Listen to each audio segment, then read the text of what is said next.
Hello and welcome to the YouTube channel Let Us UPSC.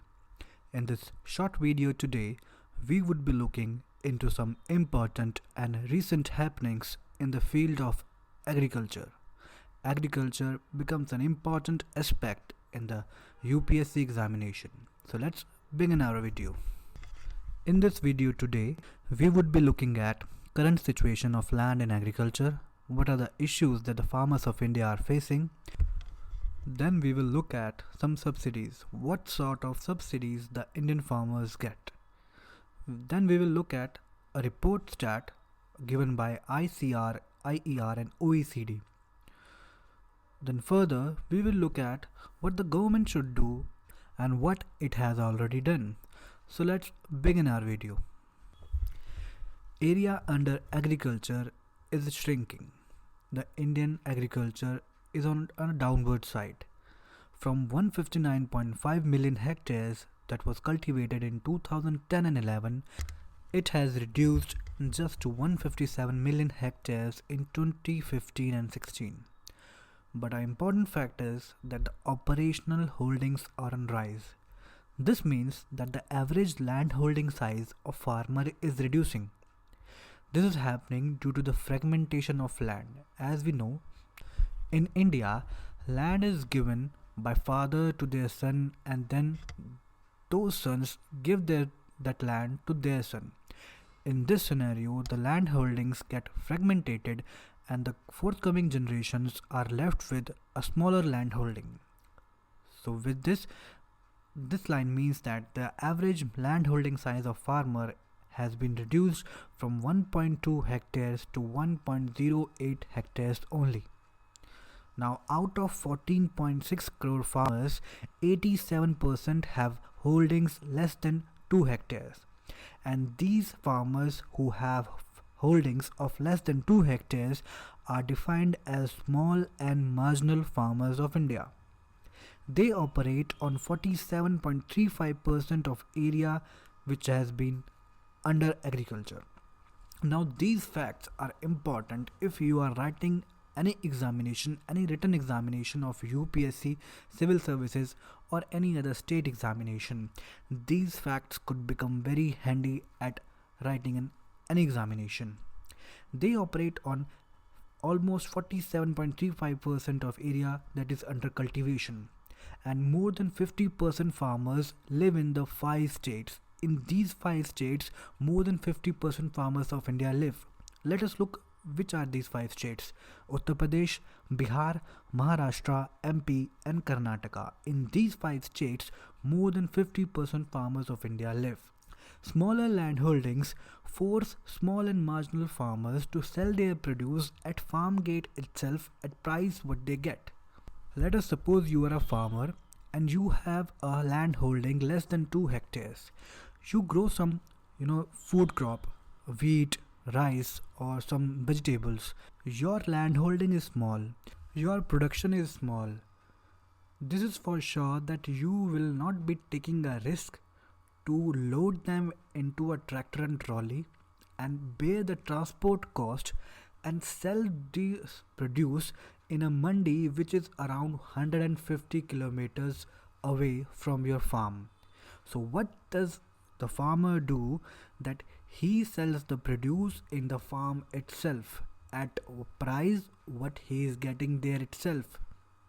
So these small and marginal farmers occur a loss and they hesitate to travel to large distances to sell their produce at mandis. 45% of India's workforce is employed in agriculture. This is a very major part of population.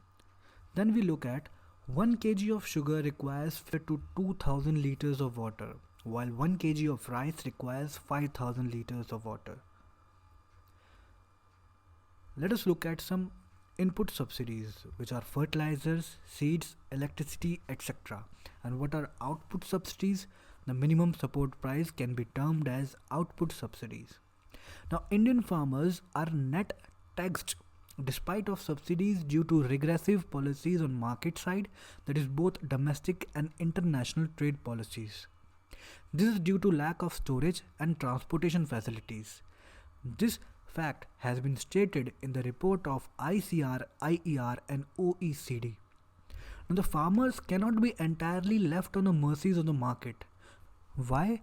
Because the farmers who have an experience of growing fruits and vegetables had faced huge volatility in prices. They have suffered very much in past, so they hesitate in growing fruits and vegetables which are not procured by government or are not getting assured prices. So there should be proper awareness and guidance which is very much necessary from the government or the private players. Now the government must make it compulsory for the corporates to keep their stock in government authorized warehouses only. As you all know, under the Essential Commodities Act, the government has lifted the limit on the stock that the private corporates are bound to do, and they are free to keep unlimited stock as per their requirement. If the government make it compulsory for the corporates to keep their stock in the government authorized warehouses only, this could prevent farmers to suffer a loss. Schemes like Rashtriya Kisan Vikas Yojana should be implemented by the states with assistance from center. This has been observed that the states who have implemented such schemes are suffering a loss because they have no support from the center. So center should give support and assistance to the states. Focus should be more on states with low productivity. The states which are well in production should be allowed to grow on their own, while the states which are low in production should be mainly focused. Drought resistant, good quality seeds can increase the production by 15 to 20%. This has been seen in the recent success in vegetables and maize. So the scientific community should also develop such seeds which could increase the production in the low productivity states. Now, as suggested by the Niti Aayog's working group, India would face deficit in pulses and oil seeds to extreme levels around 2030. It would be self-sufficient when it comes to the wheat and maize, but when we look at the pulses and the oil seeds, we are a net importing country of these two, and we will be facing a huge amount of deficits when it comes around 2030 and 2033. So, Punjab and Haryana, what could they do? That they should prepare to fill the gap. Instead of growing wheat and paddy more, they should be growing pulses and oil seeds so that we can fill this gap that we are facing or about to face in the future. So this was all about agriculture sector. What are the recent happenings? What is the current situation in the agriculture field? These facts are very important. They could be handy in any examination. Either you write anything or you can face MCQ question. These will be pretty handy. Thank you very much. Feedbacks are welcome.